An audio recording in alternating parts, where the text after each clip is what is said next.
Sudah, Bu. Baik, mulai. Assalamualaikum warahmatullahi wabarakatuh. Waalaikumsalam warahmatullahi wabarakatuh. Karena pagi ini kita akan melaksanakan proses pembelajaran, ada baiknya kita diawali dengan berdoa bersama. Ketua kelasnya mohon dipimpin doanya. Baiklah, sebelum mengamalkan hari ini, alangkah baiknya kita berdoa untuk agama dan kepercayaan kita masing-masing. Berdoa dimulai.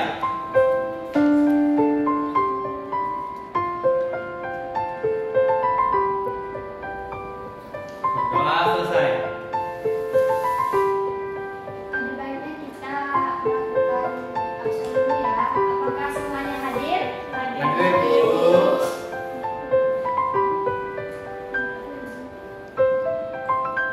Nah, pada hari ini kita akan melanjutkan pelajaran dari materi sebelumnya, yaitu materi sebelumnya itu tentang asal-usul nenek moyang.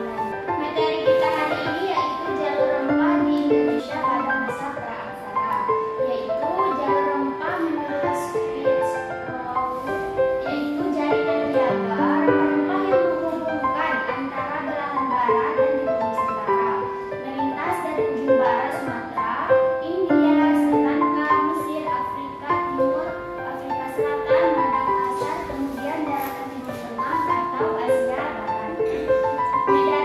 Mediterania hingga Eropa, perjalanan ini melewati jarak yang lebih jauh, yaitu selama 5.000 km.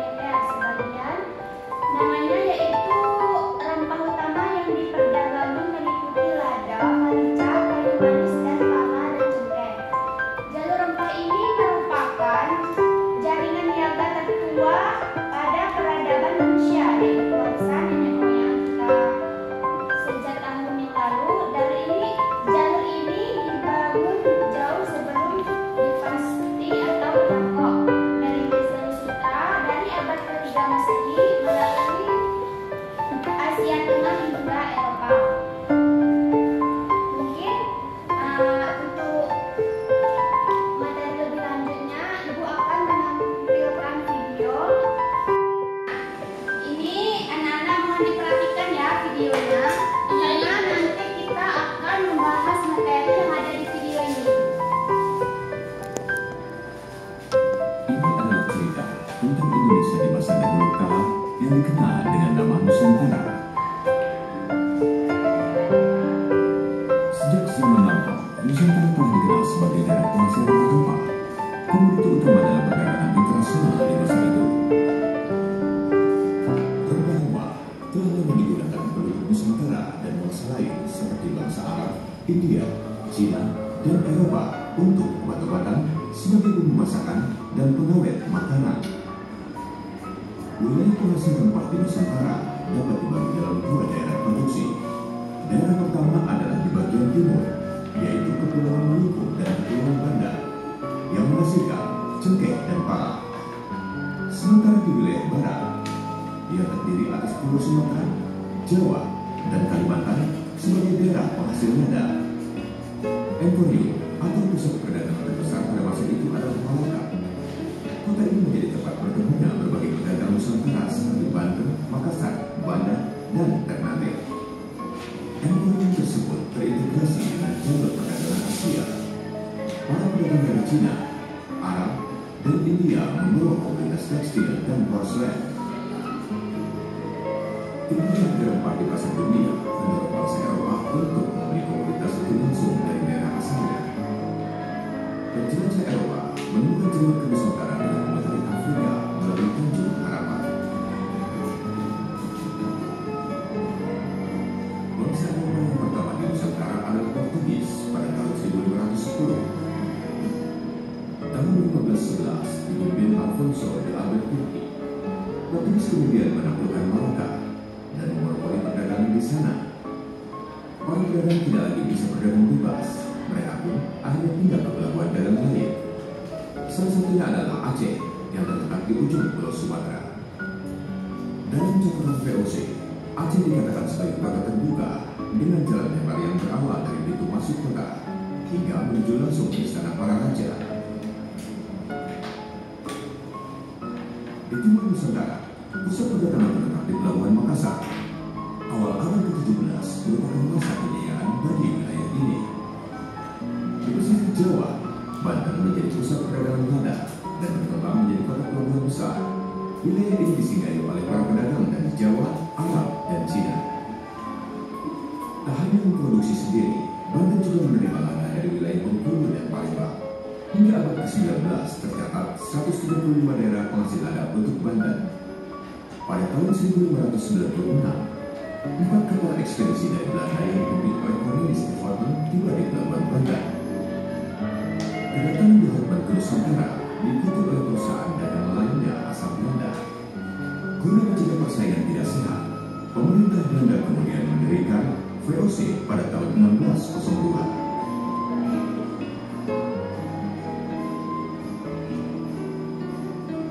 Pada tahun 1905, di bawah komando Stephen Parker Parker menduduki Ambon dan menjadikan sebagai ibu kota penguasa yang menyatukan.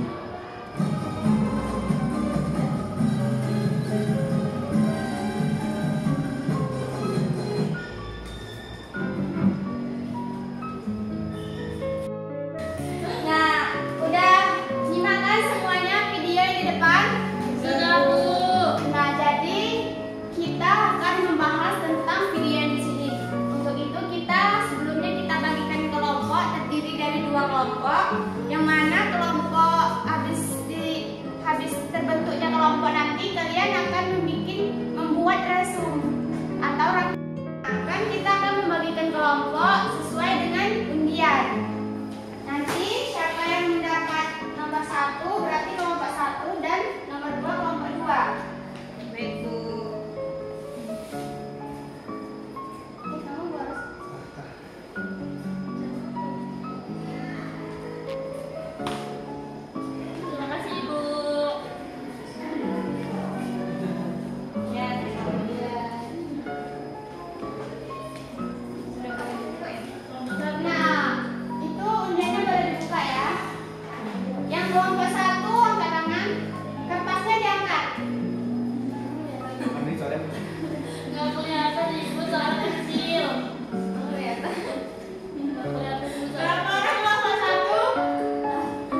hingga abad ke-14.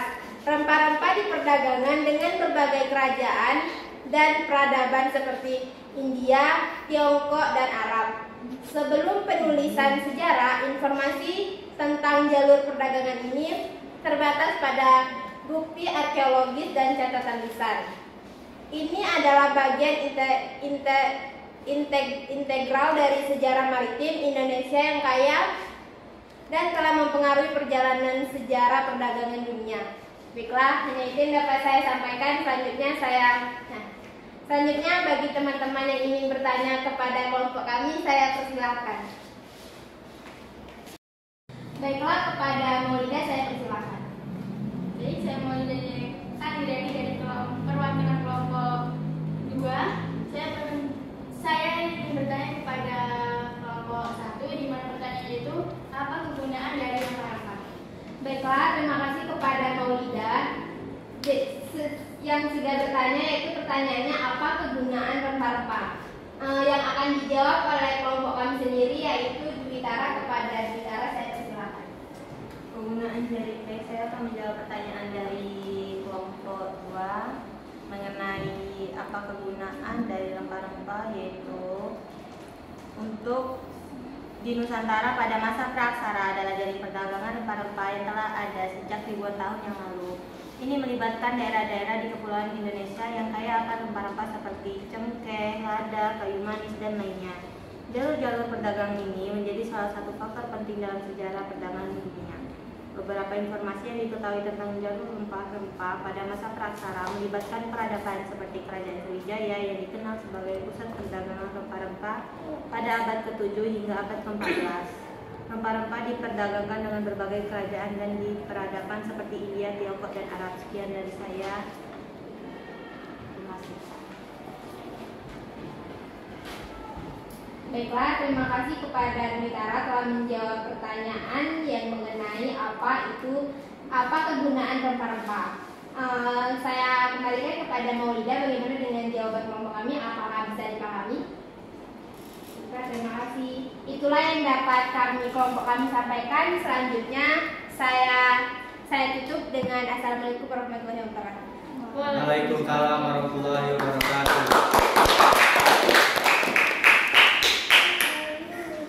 Selanjutnya ke kelompok 2 dipersilakan. Saya sebagai perwakilan dari kelompok 2 akan mempresentasikan hasil diskusi kelompok kami. Jalur rempah-rempah adalah nama yang diberikan pada rute jaringan pelayaran yang menghubungkan dunia timur dengan dunia barat. Jalur rempah ini terbentang dari sebelah barat selatan Jepang menyambung dengan Kepulauan Nusantara Indonesia, melewati selatan India menuju Laut Merah untuk melintasi daratan Arabia Mesir, terus memasuki Laut Tengah dan pesisir selatan Eropa. Mengikuti jalur rempah seperti itu, perjalanan melewati jalur ini merem jarak sekitar 15.000 km. Bisa dibayangkan kesulitan perjalanan sangat panjang ini di masa silam, karena di masa sekarang saja era pesawat jet juga tidak selalu mudah. Baik, itu saja hasil diskusi dari kelompok kami. Apakah di sini ada yang ingin bertanya? Baik, pada Dwitara saya silakan. Saya dari perwakilan dari kelompok 1 ingin bertanya kepada kelompok 2. Bagaimana rempah-rempah bisa menarik bangsa Barat untuk datang ke Nusantara?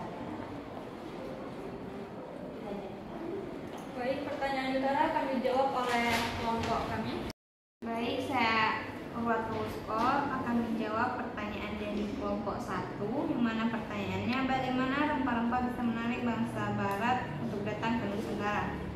Rempah-rempah memiliki daya tarik bagi bangsa Barat untuk datang ke Nusantara pada masa penjajahan dan perdagangan. Yang pertama, kegunaan kuliner. Rempah-rempah seperti cengkeh, kayu manis, lada, dan kapulaga digunakan untuk memberi rasa, aroma, dan meningkatkan cita rasa dalam hidangan. Yang kedua yaitu untuk pengawet makanan. Beberapa rempah-rempah memiliki sifat pengawet alami. Ini sangat berarti dalam era sebelum adanya pendingin modern. Selanjutnya yaitu untuk nilai medis. Rempah-rempah digunakan dalam pengobatan tradisional dan memiliki nilai medis. Beberapa di antaranya yaitu untuk meredakan gangguan pencernaan, mengobati infeksi dan sebagai bahan dalam ramuan obat tradisional. Dan selanjutnya untuk nilai moneter yang tinggi. Rempah-rempah adalah komoditas yang sangat berharga dan memiliki nilai moneter yang tinggi. Mereka adalah barang dagangan yang sangat dicari dan menguntungkan. Hal ini mendorong bangsa Barat, terutama bangsa Eropa seperti Portugis, Spanyol, Belanda, dan Inggris untuk mencari jalur perdagangan langsung ke kepulauan rempah-rempah di Indonesia. Oleh karena itu, daya tarik rempah-rempah yang dihasilkan dari kegunaannya dalam kuliner, pengawatan makanan, obat-obatan, nilai moneter yang tinggi menjadi salah satu faktor utama yang mendorong bangsa Barat untuk menjelajahi dan datang ke Nusantara pada masa penjajahan laut. Mungkin itu saja jawaban dari saya. Saya kembalikan kepada kelompok 1. Apakah bisa menerima jawaban dari kelompok kami? Bisa. Terima kasih kepada Bapak. Baik, mungkin itu saja